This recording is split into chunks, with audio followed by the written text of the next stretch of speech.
अस्सलाम वालेकुम। वालेकुम अस्सलाम। क्या नेम है आपका? अयान। अयान, क्या करते हैं आप? मैं स्टूडेंट हूँ। कौन सी क्लास में? मैं ओ लेवल्स कर रहा हूँ अभी। ओके, यहाँ क्या करने आए हैं? मैं अपने भाई की शादी की शॉपिंग करने आया हूँ। भाई की शादी की शॉपिंग? कब है शादी? ये कोई 13 को है, 13 तारीख। अभी से शॉपिंग स्टार्ट कर दी है? जी, लड़के तो लास्ट टाइम पे करते हैं। बस नखरे बहुत हैं। आपके या आपके भाई के? भाई के।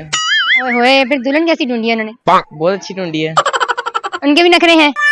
पता नहीं। आपने क्या लिया है?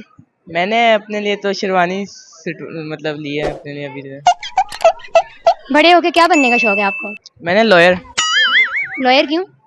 बस दिल चाहता है आर्ग्यूमेंट्स करने के लिए। सब पे दफे लगा के। बहस करने का दिल चाहता है। अच्छा, बहस करने के लिए लॉयर ही मिला? आप मीडिया की फील्ड में भी जा सकते हैं, वो भी बड़े बहस करते होते हैं। नहीं, बस लॉ के बारे में बहस करनी थी ना, तो इसलिए मैंने कहा लॉयर बन। सबको डरा के रखना चाहते हैं आप, ताकि सब आपसे डरें, सारे घर वाले भी आपसे डरें। ये ऐसे ही है। घर में कितना नंबर है आपका? मेरा आखिरी है। तभी जब आखिरी होते हैं ना, उनको कोई कुछ समझता नहीं है, उनको कहते हैं जा जा यार, ये काम कर वो काम कर। काम ही करवाते रहते हैं।